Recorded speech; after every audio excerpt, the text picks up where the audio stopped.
کہ نیکی کی حقیقت کیا ہے، ایمان کی حقیقت کیا ہے، کہ میں کیسے جانوں کہ میرا ایمان سلامت ہو۔ کل ایک دوست نے پوچھا کہ بھئی اس کی کیا علامت ہے، بندہ کیسے جانے گا کہ میرا رب مجھ سے راضی ہے؟ تو میں نے اسے کہا، میں نے جو کسی صوفی کا قول پڑھا تھا، میں نے جو کیا کہنا تھا، تو میں نے اسے کہا بھئی جب بندہ اپنے رب سے راضی ہوتا ہے تو رب بھی بندے سے راضی ہوتا ہے۔ یعنی بندے کا رب سے راضی ہونے کا مطلب کیا ہے کہ اللہ تعالیٰ کے احکامات پر اسے شرح صدر ہو کہ بالکل ٹھیک ہے، نواہی پر اسے شرح صدر ہو کہ بالکل ٹھیک ہے۔ یعنی جب بندہ جو ہے وہ اپنے رب سے راضی ہوتا ہے تو یہی علامت ہے کہ رب بھی اس سے راضی ہوتا ہے۔ اگر بندہ یہ کہے یا اللہ ایسے کیوں نہیں ہوا، یہ تو نے کیا کر دیا، یہ ایسے کیوں ہو گیا،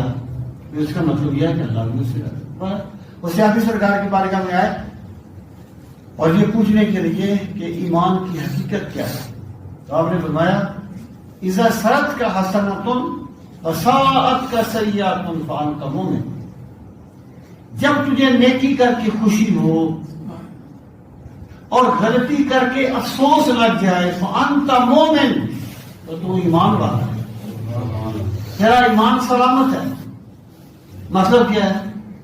کہ اگر نیکی کرنے کو جینا چاہے اور اگر زکوٰۃ دے دی تو افسوس لگا رہے،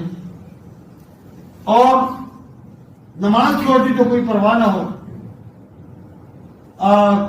غیبت کی کوئی پرواہ نہ ہو، کسی کا حق مارا کوئی پرواہ نہ ہو، بلکہ بندہ الٹا خوشی محسوس کرے کہ میں نے بڑی ذہانت کا ثبوت دیا، میں نے اتنا یعنی حق مار لیا اور میں نے کسی کو پکڑا ہی نہیں دی، تو اس کا مطلب یہ ہے اسے اپنے ایمان کی فکر کرنی چاہیے۔ تو رسول کریم یہ جو سوچ ہے نا کہ نیکی پر، اسی کو اللہ پاک نے فرمایا